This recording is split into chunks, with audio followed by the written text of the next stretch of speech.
Mari kita berdoa. Kami bersyukur kepada Tuhan karena Tuhan senantiasa memimpin kehidupan kami, bukan hanya di air yang tenang, bahkan di belantara dan laut yang bergelora pun Engkau ada dan hadir memelihara kami. Terima kasih Tuhan, 365 hari kami boleh menjalani semuanya itu bersama dengan Tuhan. Iman kami mungkin naik turun, hati kami mungkin penuh dengan kekhawatiran dan kegentaran. Tetapi kami melihat di ujung iman dan pengharapan kami, ada Allah yang senantiasa kami percayai. Terima kasih Tuhan, pagi ini kami mau bersama-sama merenungkan firman-Mu. Tolonglah kami, pimpinlah kami ya Roh Kudus, supaya kami boleh mengerti kebenaran-Mu. Di dalam nama Tuhan Yesus kami berdoa. Amin. Shalom Bapak Ibu. Saya mengucapkan selamat datang bagi Bapak Ibu yang mungkin liburan karena kuliah, studi atau bekerja. Selamat berlibur dan selamat menikmati kebersamaan dengan keluarga besar GKD 3. Kiranya selama liburan refresh kembali dan pulang juga dengan semangat dan kekuatan yang baru. Bapak Ibu, kita akan membuka renungan kita awali dengan pembacaan Alkitab dari Mazmur 42. Mazmur 42 ayat 1 sampai 12. Kitab Mazmur 42 ayat 1 sampai dengan ayat yang ke-12. Saya akan membacakan ayat 1 dan 2, lalu Bapak Ibu silakan baca ayat 3. Jadi saya nanti akan baca genep, Bapak Ibu silakan baca yang ganjil. Mazmur 42 ayat 1 sampai ayat 12. Demikianlah firman Tuhan. Untuk pemimpin biduan, nyanyian pengajaran Bani Korah, seperti rusa yang merindukan sungai yang berair, demikianlah jiwaku merindukan Engkau, ya Allah.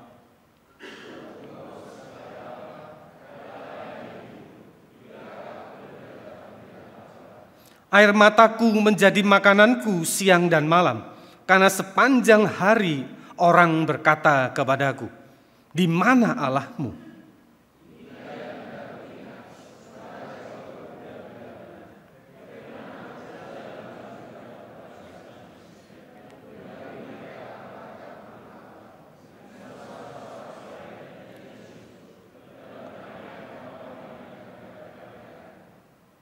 Mengapa engkau tertekan, hai jiwaku, dan gelisah di dalam diriku? Berharaplah kepada Allah, sebab aku akan bersyukur lagi kepadanya, penolongku dan Allahku.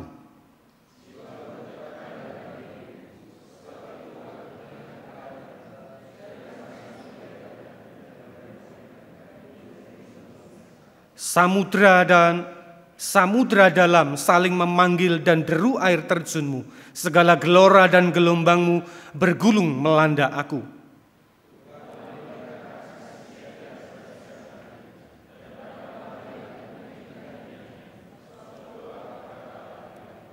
Aku berkata kepada Allah, gunung batuku, mengapa engkau melupakan aku? Mengapa aku harus hidup berkabung di bawah tekanan musuh?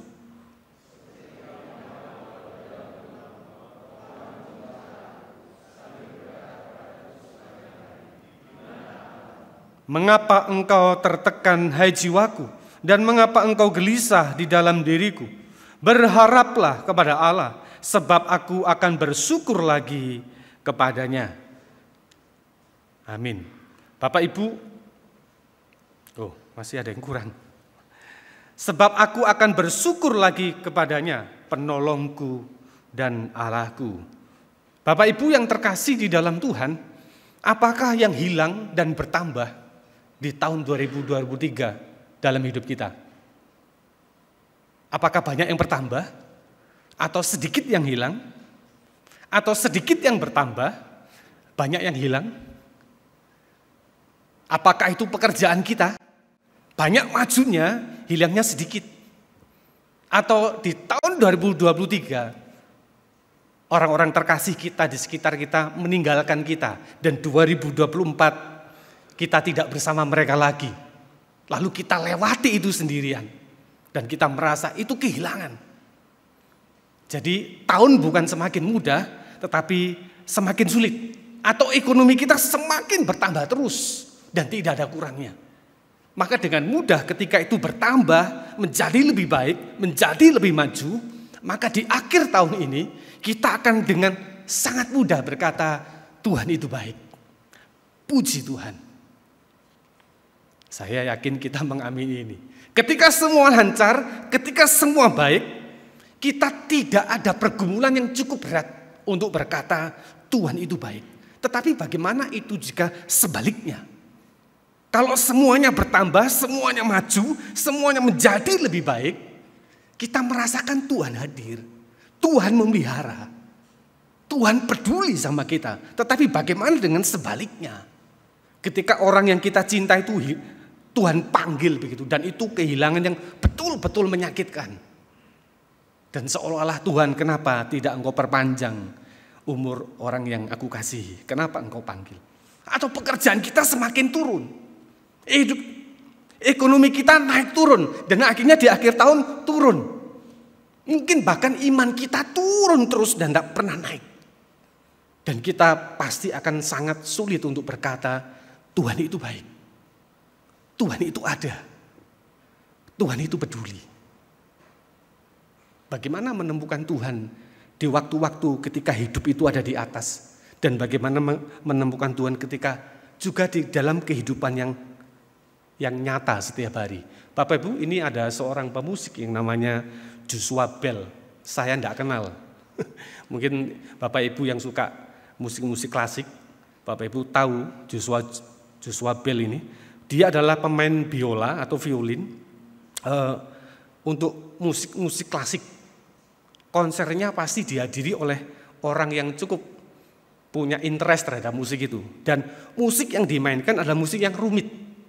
Mei 2023 dia mengadakan konser. Tiket konser yang paling ekonomi $100. Jadi $1.400.000. Jadi kita bisa bayangkan, paling murah itu $100. Dan semua tiket habis. Lalu ada satu yayasan sosial yang meminta Joshua Bell untuk mengadakan eksperimen. Josh, kamu main di stasiun bawah, di stasiun kereta api, di lorong begitu, di teras begitu. Selama 45 menit dengan musik yang sama, musik yang rumit yang akan ditampilkan nanti di gedung teater itu, dan biolanya yang sama. Bapak Ibu, saya sempat baca biolanya dia itu harganya 54M. Buatan tangan dari seorang seniman dari Italia, 54M. Dengan biola yang sama, dengan skill yang sama, dengan alat musik yang sama. Selama 45 menit. 45 menit itu dihitung sama yayasan sosial. Ada sekitar 1.000 lebih orang yang melewati dia. Dan yang terkumpul hanya $30. Dan yang memberikan dari 1.000 sekian itu sekitar 6 orang. Jadi untuk beli tiket kelas ekonomi itu masih kurang. Hanya $30. Tiketnya $100. Hanya di artikel itu dikatakan hanya satu orang yang mengenali. Ini Joshua Bell, ini main musiknya rumit, ini alat musiknya mahal. Hanya satu. Maka eksperimen itu memberikan kesimpulan, sesuatu yang mahal, gitu, sesuatu yang berharga, kalau ditampilkan di gedung teater yang megah begitu, orang pasti akan melihatnya, hebat gitu. Tapi ketika itu dihadirkan dalam rutinitas kehidupan orang-orang yang rutin begitu, sama sekali tidak dikenali. Siapa ini? Ini pengamen siapa ini? Maka ini menjadi perenungan Bapak Ibu. Sering orang Kristen itu hanya menjumpai Tuhan di dalam situasi-situasi seperti ini. Di dalam gereja, di komsel, di persekutuan doa, di KKR. Tetapi mereka tidak pernah menemukan Tuhan di dalam kehidupan-kehidupan yang real, yang nyata, yang setiap hari Tuhan hadirkan untuk kita lewati. Bukankah waktu kita tidak banyak di tempat-tempat seperti ini? Waktu kita banyak di dalam kehidupan yang real, yang normal. Bertengkar sama istri, bertengkar sama suami, konflik sama anak, pekerjaan yang tidak selesai-selesai, urusan yang terus bergulung-gulung. Bukankah itu yang Tuhan hadirkan di dalam kehidupan kita jauh lebih banyak daripada pertemuan-pertemuan yang seperti ini? Hari ini kita menyanyi dengan baik, gitu. Saya menikmati. Dan saya juga takut Tuhan itu hanya hadir ketika kita menyanyi. Dia buka jalan. Ketika keluar gedung gereja ini kita lihat tidak ada jalan. Bukan gak ada jalan lagi, gak ada Tuhan. Tuhan gak peduli. Bapak Ibu, apakah kita seperti itu hari ini? Pemazmur di dalam pasal 42 ditulis oleh Bani Korah. Bapak Ibu, kita akan coba lihat Bani Korah ini siapa. Bukan orang sembarangan ini. Kita coba Bani Korah yang tercatat di dalam 1 Tawarik 9 ayat 19. Bani Korah itu adalah penjaga pintu rumah Tuhan. Orang yang dikhususkan ring 1 begitu. Orang yang selalu dengar imam itu ngomong apa mungkin. Yang selalu tahu seluruh kegiatan ritual agama pada waktu itu. 1 Tawarik 9 ayat 19. 1 Tawarik 26 ayat 1 sampai 19. Dijelaskan lagi mereka adalah penunggu-penunggu pintu dari Bani Korah dan dari Bani Merah. Bukan hanya Bani Korah aja, Bani yang lain juga ada. Tapi ini orang-orang yang dikhususkan, orang yang dekat dengan Tuhan, orang yang tahu betul bagaimana situasi-situasi di dalam perayaan-perayaan orang Israel sebagai umat Tuhan. Mereka orang-orang yang betul dekat dengan Tuhan. Kita coba lihat yang lain. 1 Tawarik pasal 2 Tawarik pasal 20 ayat 19. Kemudian orang Lewi itu dari Bani Kehat dan Bani Korah bangkit berdiri untuk menyanyikan puji-pujian bagi Tuhan Allah Israel dengan suara yang sangat nyaring. Jadi bukan saja penjaga pintu, mereka juga orang-orang yang dipilih untuk menyanyi di dalam rumah Tuhan.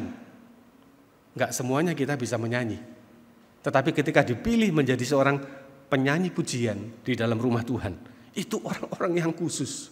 Orang-orang yang hidupnya disendirikan. Orang-orang itu yang sinyalnya sama Tuhan itu dekat begitu.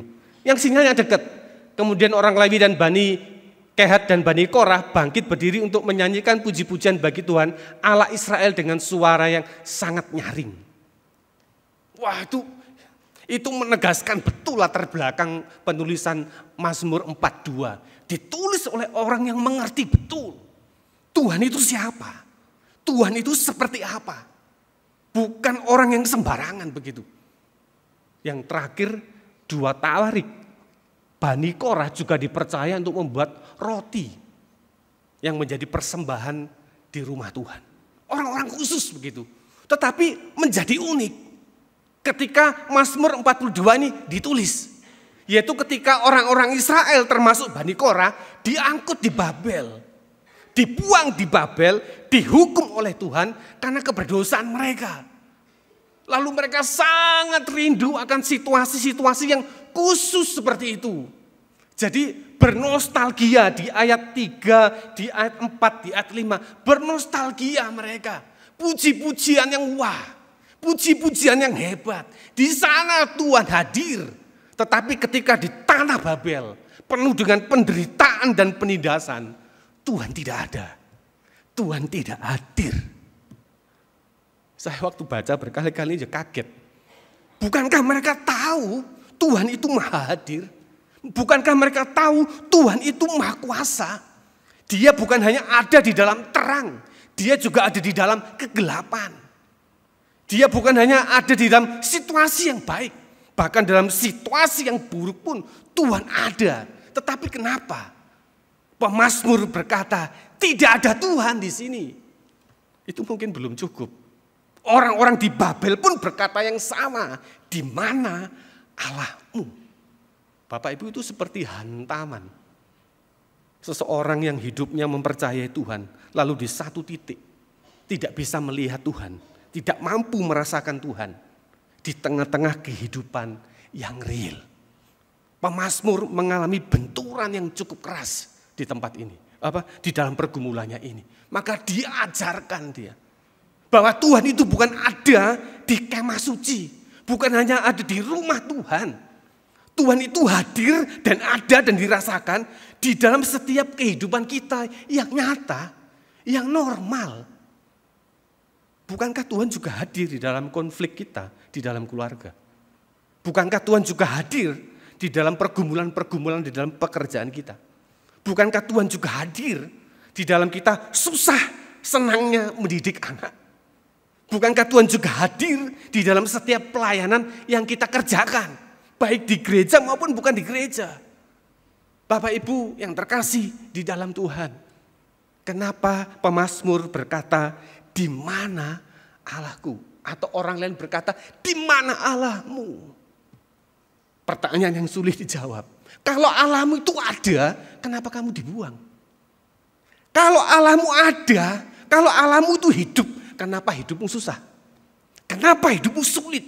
Kenapa kamu dibuang begitu lama dan tidak kembali-kembali? Iman yang ideal, tetapi realita yang tidak ideal, tidak bisa bertemu. Maka itu betul-betul menghancurkan umat Tuhan untuk mengalami, betulkah Tuhan memelihara mereka? Betulkah Tuhan peduli sama mereka? Menarik Bapak Ibu, menjadi orang Kristen itu bukan malaikat. Yang kita nggak bisa mengeluh, kita nggak bisa khawatir. Dan kita juga nggak bisa bertanya, Tuhan kenapa ya begini? Bisa. Pemazmur mengakui dengan jujur, jiwanya tertekan. Mungkin pandangannya gelap. Dan yang didengar hanya kata orang, di mana Allahmu? Kita bisa merasakan orang-orang yang disebut sebagai umat pilihan Tuhan. Apalagi kita yang disebut orang percaya begitu. Lalu orang bertanya, di mana Allahmu? Kok hidupmu susah terus? Di mana Allahmu? Kok kamu gak ada kemajuan sama sekali? Bapak Ibu, itu menjadi pertempuran di dalam perjalanan iman kita kepada Tuhan. Pertempurannya bukan di gereja, pertempurannya bukan di pertemuan-pertemuan komsel. Bukan hanya di dalam persekutuan doa, ketika Tuhan hadirkan kehidupan yang normal yang kita hadapi hari lepas hari. Ayat 6, pemazmur mengulang, mengapa engkau tertekan hai jiwaku dan gelisah di dalam diriku. Tidak berhenti di situ. Dia mencoba meyakinkan imannya yang dia ingat di masa lalunya. Bahwa berharaplah kepada Allahku. Berharaplah kepada Allah. Bapak Ibu, kata Allah itu kalau kita baca memang seperti hanya tulisan biasa Allah begitu. Tetapi itu sebenarnya memberikan satu penekanan. Berharaplah kepada Allah yang tidak bisa digoncangkan oleh apapun. Lagu tadi itu ngomong firman-Mu yang tetap. Kemah suci bisa dilenyapkan. Harta kekayaan Israel bisa dilenyapkan. Mereka bisa mati dan lahir bisa tumbuh. Tetapi hanya Allah yang tetap ada, yang tidak bisa digoncangkan oleh hal buruk ataupun hal yang baik. Dia tetap ada. Pemazmur mengajak orang-orang percaya dan yang belajar ini adalah Allah itu Allah. Dia yang punya hidup kita. Dia yang mengcover hidup kita. Dia yang memiliki kita sepenuhnya, bukan sebaliknya. Bapak Ibu sering kita berdoa kepada Tuhan, itu selalu minta jalan keluar. Selalu minta pintu dari seluruh kesulitan-kesulitan kita yang hidup. Boleh, baik. Betul. Tapi kalau itu yang terjadi terus menerus Bapak Ibu, kita minta jalan keluar, kita minta kesulitan itu diangkat, penderitaan itu diambil, pintu terbuka selalu disiapkan begitu. Sesungguhnya yang Allah bukan Allah, yang Allah adalah diri kita. Kita yang ngatur Tuhan. Supaya Tuhan lekas dan segera ambil apa yang menjadi penderitaan kita. Ambil yang menjadi kesulitan kita. Bahaya betul itu. 2023, 2022, 2023 bukan tahun yang mudah yang saya harus lewati bersama istri. Sampai sekarang mudah? Belum. Ketika itu tiba kesulitan, setiap hari saya berdoa, Tuhan ambil kesulitan ini, ambil penderitaan ini. Makan pagi, malam mau tidur sama anak saya, pasti doanya begitu. Tuhan tolong kesulitan ini diambil. Oktober tahun ini, 2023, pagi-pagi saya jam 4 bangun, buka Alkitab. Habis baca kok ada suara. Kamu siapa? Ngatur-ngatur saya suruh buka pintu. Kamu siapa? Ngatur-ngatur saya suruh ambil kesulitan. Saya enggak pernah bertanya, Tuhan ada maksud apa di balik ini? Ada rencana Tuhan apa yang mendewasakan saya dan keluarga di balik situasi ini? Saya enggak pernah bertanya itu Bapak Ibu. Saya yang ngatur Tuhan. Enggak apa-apa, minta Tuhan solusi. Tetapi kita lupa. Dan kita enggak pernah bertanya, mungkin jarang begitu. Ketika kita ada kesulitan-kesulitan dalam hidup, dalam keluarga, dalam pekerjaan, Tuhan maksudmu apa? Untuk mendewasakan aku melalui proses-proses seperti ini. Itulah berharap kepada Tuhan Bapak Ibu. Berharap kepada Tuhan itu bukan pasif, bukan. Berharap kepada Tuhan itu bukan diem. Bukan saja di rumah Tuhan menyanyi dan beribadah, bukan. Mencari apa maksud Tuhan. Di balik peristiwa-peristiwa yang real. Karena Tuhan ada di sana. Dan bukan hanya ada di gereja. Akankah kita seperti orang-orang yang melewati Joshua Bell? Ini orang terkenal ini. Orang yang berharga banget. Tapi kita enggak mengenali. Jangan-jangan Tuhan kita seperti itu. Ketika ada kesulitan, enggak ada Tuhan di sini. Tuhan enggak hadir. Tuhan enggak menyertai. Pemazmur mengajak kita kembali untuk berharap kepada Allah. Bukan kepada apa yang kita punya. Bukan kepada apa yang bertambah yang kita punya. Bukan kepada apa yang berkurang yang kita punya. Tetapi kepada Allah, sang pemilik hidup kita. Dia tahu jalan hidup kita. Kalaupun kita diizinkan melewati kegelapan hidup, dia ada di sana. Dia hadir. Dia peduli sama kita. Mungkin kita dibiarkan khawatir.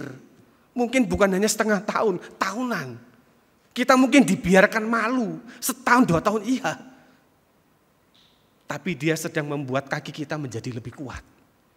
Kita menjadi lebih dewasa. Bukan selalu bertanya, Tuhan engkau di mana? Bukan. Maksudmu apa Tuhan? Tuhan menghadirkan kehidupan realita yang Tuhan hadirkan itu punya tujuan. Iman kita semakin kuat.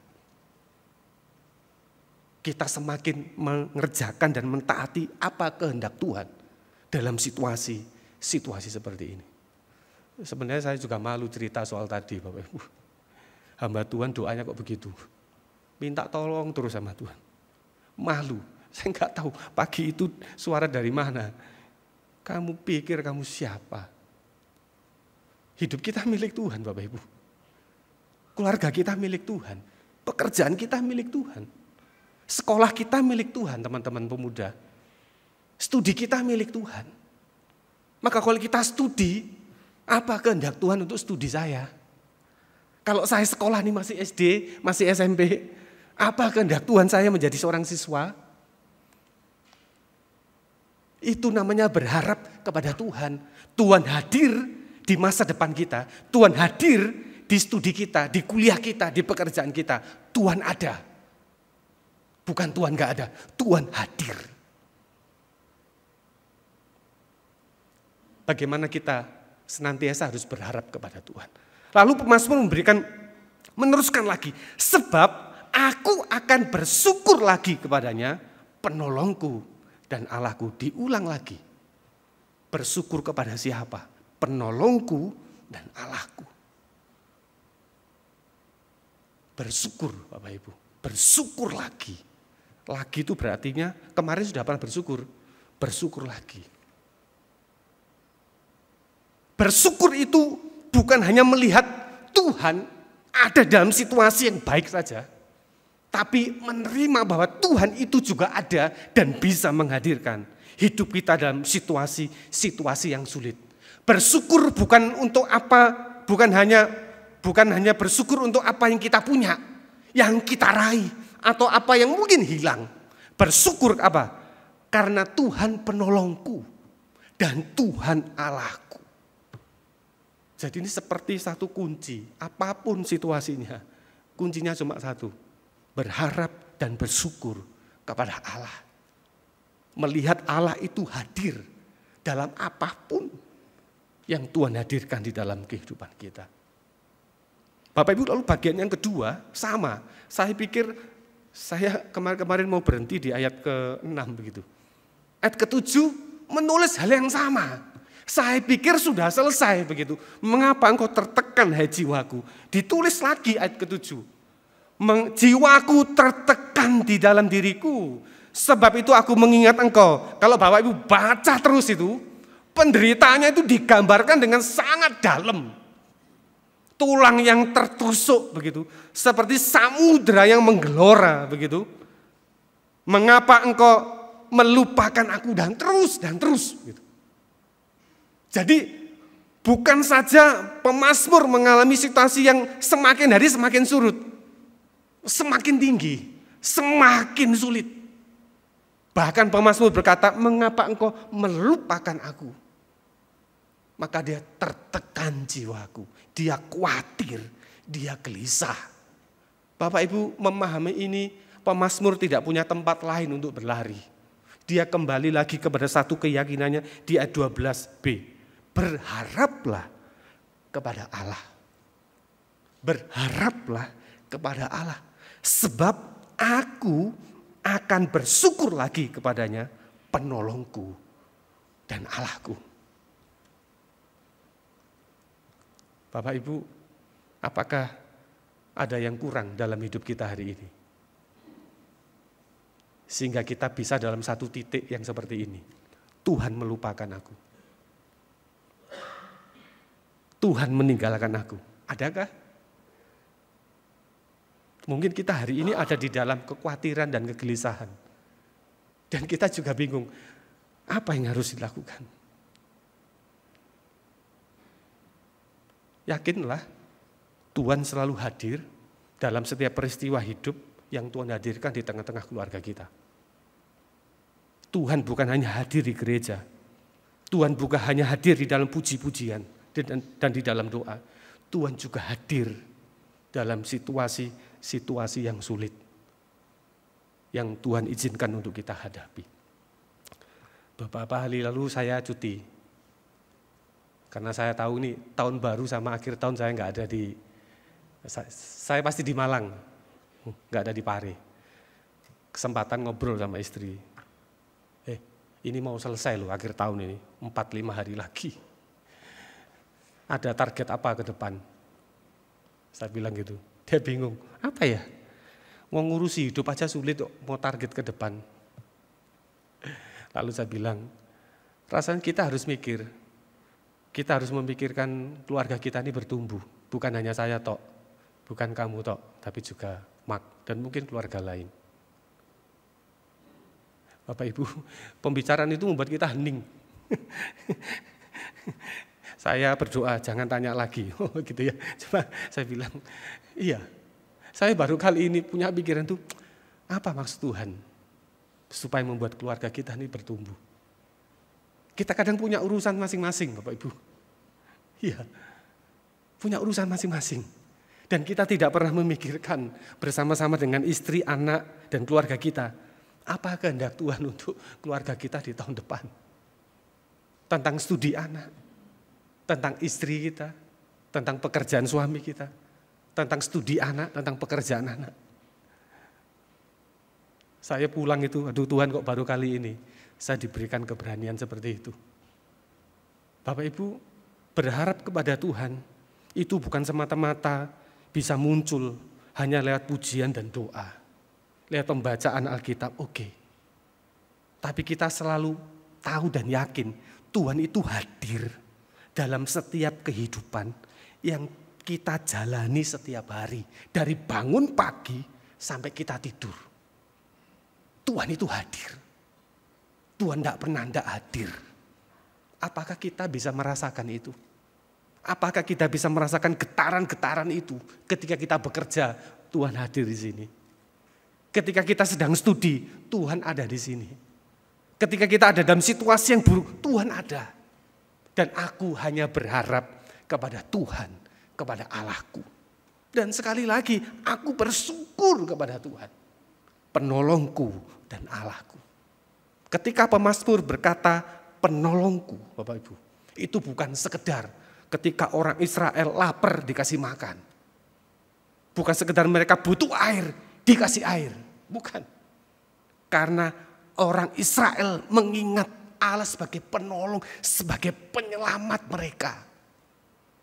Yang memberikan anugerahnya setiap hari. Sehingga mereka menjadi seorang umat Tuhan tanpa Tuhan melihat baik buruknya mereka. Bukankah itu yang kita alami hari ini? Kita diselamatkan. Kita ditebus. Kita menjadi milik Kristus. Itu sudah cukup buat kita. Untuk melihat seluruh kehidupan yang Tuhan berikan kepada kita. Bahwa Tuhan itu hadir. Hadir ketika kita hidup di dalam ketaatan kehendaknya. Hadir ketika kita mengerjakan kebenaran-kebenaran firman di dalam kehidupan kita hari lepas hari. Mengakhiri tahun ini Bapak Ibu, berharaplah kepada Tuhan. Bersyukurlah kepada Tuhan. Karena Dia adalah penolong dan Allah kita. Amin. Kiranya Tuhan memberkati.